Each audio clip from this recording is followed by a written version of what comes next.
Hello, everyone. Welcome to another episode of BizTalks. My name is Wayne Diggs, and I'm going to be your host for today. I'm also assistant professor for business at the Rio Grande campus. And today, along with my guest, Miss Christy Marquez, we're going to talk to you about a very important subject, financing as it relates to business and how important it is to business success. So without further ado, I'm going to introduce to you my friend and colleague, Miss Christy Marquez. Christy. Hi, Wayne. Thank you for having me here today. So, as Wayne said, friend, colleague, but because I also work for EPCC as a part-time accounting instructor. But thank you for having me here and talking about this, very, very important topic, financing as it relates to businesses and new businesses especially. Mm-hmm. Well, with that said, I would imagine everybody understands the importance of money, whether it's for business or in our personal lives, but certainly in business. So Christy, one of the first subjects that I would like to address and just have you share some insight on relates to cash flow and how important cash flow is to business. So based on your experience, what are some things that you're seeing and know that relate to cash flow in businesses? Yeah, so I think, cash flow is very important, but to kind of give you some background as to my experience, I've worked in retail for 25 years. I worked for the Home Depot, and, I really worked every aspect of the business there, from operations to merchandising to department supervising, and then I got my education and I became, got a master's in accountancy, and then that's when I started kind of my accounting experience, where I'm a certified internal auditor and a certified fraud examiner. Mm-hmm. And so I have a couple of different perspectives regarding cash flow. And like I mentioned earlier, I also now teach part-time at EPCC accounting. So, looking at cash flow and its importance, I have a couple of different perspectives. And first one being from, an accounting perspective, mm-hmm. right? Cash flows is really, it's important to understand that a business has to understand the basics of accounting, right? Your assets, your liabilities, your equity. And cash flow is really derived, from those processes. Mm-hmm. And so it's important and it's crucial to understand how that flows, and how to manage that money. Mm-hmm. You need it for planning, you need it for budgeting, you need it to, for cost, right? You need mm-hmm. to know your cost and be able to control some of those activities. Mm-hmm. And so, a lot of times new business owners don't understand the importance of cash flows and what it's doing for your business, right? Mm-hmm. How it works. And so having that basis of accounting, you're going to see, how the money moves, within that accounting equation and how it flows and how to use it, right? Mm-hmm. You need to know how it's coming in, mm-hmm. what's generating that. It's through your revenues, and you need to know how it's going out, right? Through your expenses, through your, your liabilities. You're paying your suppliers, or and inventory, right? How you're investing it through your inventory, through your receivables, and so it's something that a lot of new business owners don't have that initial understanding, mm-hmm. But it's crucial. Mm-hmm. You need to know it. I agree, and one of the things that I teach in my classrooms in my business principles course on the segment about accounting. So one of the things that I really try to get students to understand is what's the difference between accounting and finance, and then once I educate them on that, because accounting is just simply the bookkeeping component, finance is making decisions about how to spend money based on what you see in your ledger, in your books. What do you see, Christy, regarding common mistakes that people make in the business world regarding cash flow? Or what do you anticipate or see as, again, common mistakes for cash flow made by business owners? Like you mentioned, there's a difference between accounting and finance. And, I like to say that they're sisters, but they're not twins, right? Right. They go hand in hand. Accounting is, kind of you're looking at past transactions and you're preparing those financial statements to communicate to those business owners. And then for the financing pieces, you're kind of taking it from the financial statement point of view and then carrying it forward through forecasting and budgeting and making those decisions, right? But I think some common mistakes that new business owners have, one is not knowing the difference also between profitability and cash flows. They mistake the two. Profitability is really the financial health of your business, right? That's your revenues and your expenses and how it's performing. And where the flip side to that is your cash flow. Your cash flow is what you need to operate your day-to-day business activities. And so a lot of times, and I even have it happen in my class, students who are entrepreneurs or they have their own business, they come and say, oh yeah, I'm profitable.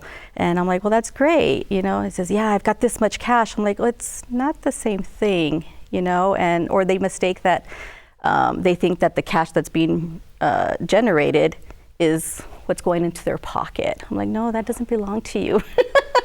That belongs to the business, right? And we use that to, pay our liabilities. We use that to, invest and to continue those day-to-day operations. So a very, very big distinction and a common mistake. I think another common mistake is not tracking expenses. I think that's common on both your personal finances and business finances. I said, but you really need to know, where your money is going. And it has to go down to the line item detail, right? And I like to give this example of my daughter. She's getting ready to move out for the first time, right? Yeah. Big dreams, big plans. Been there, done that, yeah. Yeah, right. It's her first time. She's, finished her degree. She's, got a full-time job. She likes what she's doing, and now she's planning to move out. And so I tell her, I said, that's great. I support you. I said, but do me a favor. Let's make a budget. I want you to track your revenues or your income. I want you to track your expenses down to the detail, and then we'll evaluate to see, can you afford these plans? Can you afford where you're going to live? And so it's the same thing for a business. You got to know where your money's coming in and where your money's going out, and it's all those little details. In her example, she came home one evening and she was just upset. And I'm like, what's going on? She goes, I have to cancel Netflix. I have to cancel Hulu. I'm like, what do you mean? Like, what happened? And she's like, I can't afford it. She says, I did an analysis, right, for the whole year, and I found that I spent over $4,000 a year just on subscriptions. These are the little $10, $15, $20 monthly reoccurring charges, gym memberships, streaming services, music services, all those little things that are automatically drafted from your accounts that you don't even look at, and it's just, you take for granted that they exist. And once she, kind of pinpointed where she could cut some of those things, where she needed to cut to make her, her plans happen. Right. And so it's the same thing for a business. You got to get down to that detailed level and track those expenses, because those little ones add up. Yeah. I like that example, Christy. It's so spot on and relevant. Having worked with, small businesses within the area myself, I can tell you firsthand that many fail to exercise those concepts. So the question that I have for you is, if you were to advise a small business owner or a business owner period, what might be some initial things that you would advise them to look at first when it comes to monitoring and taking care of their cash flow? Having a plan. I think being realistic with that plan, with your expectations, right? I think that's, you have to know, one, you have to know your product or your service. What is it that you're doing? Is there a market for it? Is there demand for it? You need to know, the fluctuations of the seasons. and so that you can kind of project, right? Make those projections, and then budget. Budget would be next. Once you know those numbers and how they'll affect your business, is you need to budget and be disciplined, like you mentioned. Like it's a very disciplined approach to budgeting. And then after that, again, tracking those expenses and monitoring it. And monitoring is just simply going back and checking every once, I say every once in a while, but it should be a more disciplined, more often. Because I know a lot of times I'm like, sometimes, do you check your account in your bank every day? No, but, at least monthly you should, right? And I have some, I know some people that just don't even check at all, right? They just assume that it exists. And so I think, breaking it down by planning, right? You need to be able to forecast. You need to be able to budget, stick to your budget, and then go back and monitor and review that on a regular basis, so that you can track your cash flow. Gotcha. And make changes. Stay adaptable. Gotcha. Yeah, that is so important. And I've also seen examples of business owners who really, don't track their money. They don't know exactly how much they have coming in. And it's, I use a term that I talk about in my classrooms. Business owners who operate that way are actually flying blindly because they really don't know. And they're making decisions based, business decisions based on, not knowing exactly how much money they have. And it could cripple a business, because if you overspend, that will come back to haunt you. So something else along those lines that I would like to address has to do with pricing of our product or our service that we offer to businesses. So what insight, do you have or could share with us about, pricing for businesses in terms of money and finance? Absolutely. Pricing is a very sensitive topic for your consumers, for your business owners, right? So you got to get it right. Performing a break-even analysis will do that, right? It's the point where your revenues equal your total cost, and so you have to know the cost of what it is that you're selling, right? Right, before you can then turn around and add a margin to it for the services. And that's where you need to know. It all goes back to the cost, right? Right. And so that's how you kind of start there. What is your break-even point? How much money do I need to make to make a profit on this product or this service? And so again, goes back to research, right? Doing a market analysis. You can look at what your competitors are doing. If it's something that's you're selling something similar to what others are, and start from there. And then, of course, you got to consider, the inflation. You've got to consider, just the market conditions in general. After that, and then kind of be flexible in that point. I think once you set a price, it's hard to commit to that forever, right? Right. And I think you have to understand that while you want to be the most, offer the most value, you don't want to cut yourself short either, and because your cost is going to change over time. Exactly. And so, yeah. So a lot of things affect profit margins, and sometimes I know business owners have to make really big decisions about how to handle that. One of those would be the economy. So right now, there are things going on within the economy that are affecting some businesses. And I'll just pick one industry, which is food service. The price of food cost is going up. So is there any insight that you would share, or additional insight you could share with business owners about how to handle or manipulate profit margin? I wouldn't call it manipulate. I'd say handle. Gotcha. I like that. As an auditor, I hear manipulate. I'm like, red flags. Okay. So we're going to stay true to what the numbers are telling us, right? But how do we change how we do that? How do we, affect those revenues? And so I think, going back to food, right, with the rising cost of food, right, we're passing that on to the consumers. Right. But things that a business can do is, maybe you can generate revenue from maybe something similar, offer something similar that's different from what you currently offer. A new product, maybe you can make a new dish that's less expensive, but you've already acquired the cost, right, with what you're already doing. So maybe you can just kind of trim it that way.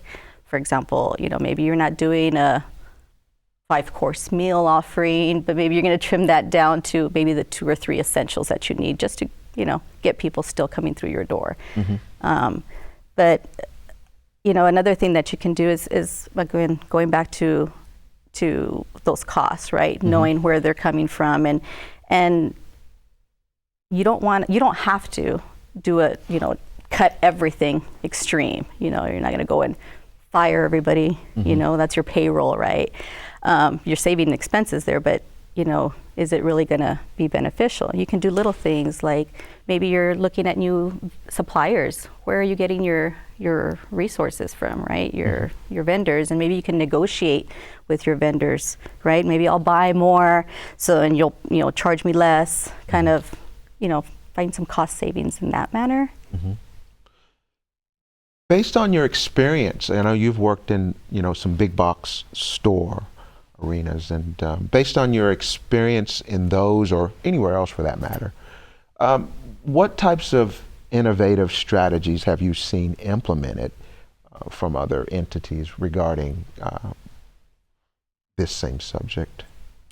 I think a big push, and I kind of saw it in my years in retail, when we went from more of like manual processes to more automated processes. Right. And so I think seeing that transition and how it changed how we work, it changed how we sell, it changed how we, it put more, I guess, boots on the ground to do what you need to do, your marketing, your selling, so that the other things are automated and they kind of work themselves, And so I'll give an example. Inventory was one of those things that became automated. We used to do inventory counts every year, and it was literally all hands on deck. You had a good maybe 40, 50 people, and they'd sit there and literally count every single item, right? And when part of that transition to automation was that inventory was now scanned via barcodes to be able to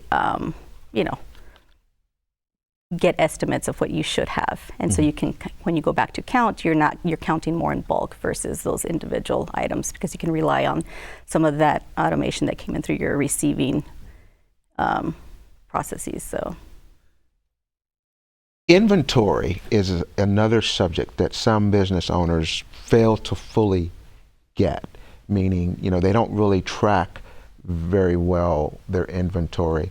Can you talk to some components of inventory in terms of how it affects the accounting component, and then of course how excess inventory can affect revenue or money for the business? So what insight do you have on that? Absolutely. Inventory is, one of those current assets that we have on our balance sheet, right? It's very important.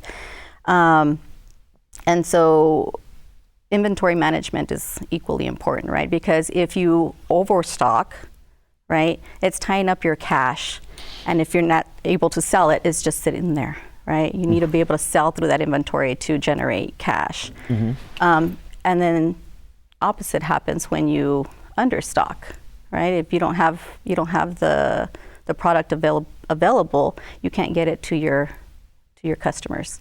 And so again, missed opportunities for those sales. So it's really important to understand those inventory levels, where you're at, what your needs are, right? What are the demands, so that you don't tie up all your money in just that, and you're able to use your cash more effectively, to to invest or, to pay your expenses. So, absolutely. Have you ever seen any situations where, an entity being audited and, excess inventory and et cetera? How might an external auditor view excess inventory for a company? Yeah, that's a great question. So, when we're looking at inventory, we're just really looking at discrepancies, right? Kind of what should be, and does it match, for one. Right. But also when you're looking at inventory from the financial statements, do your sales match your inventory levels? Because I might have, maybe my inventory numbers haven't moved, right? I haven't sold anything. It's just kind of sitting there in the warehouse. But my sales have just gone up. And it's just well, what is it that you're selling? How is it, those are some of those red flags. What is it that you're doing that's generating these sales? If you're not cutting, expenses and your profits are, increasing, I'm just going to ask why. So those are kind of some key metrics that we look at from the audit perspective. Not only does it exist, right, but what's it doing for us? Is it efficient the way we're running? Exactly. Along those lines, one of the things that, business owners need to consider is whether or not, if once they have excess inventory that's been sitting for, quite a while, perhaps liquidate, mark it down. And I know that's not something that is appealing to many business owners, but certainly. So the next subject, Christy, that I would like to address has to do with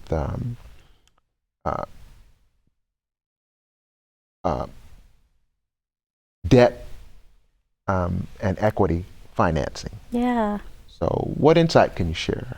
Yeah, well, kind of going back to accounting basics, there's two primary ways that a company is funded, right? Either through debt or through equity. And so debt financing really is just basically going out to lenders and borrowing money, just to simplify it. Some advantages of that is that you don't lose ownership of your company, right, when you borrow, right?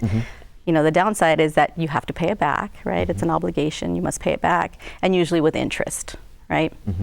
But then equity financing is kind of, on the opposite end. That money comes from your investors, right? And while you don't have that same obligation to pay back your investors, you do give up some of that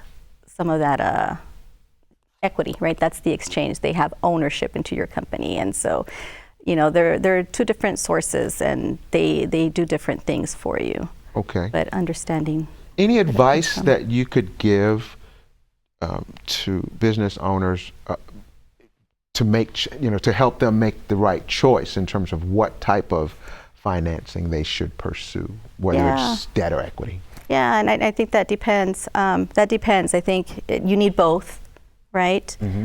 Sometimes your lenders don't want you to.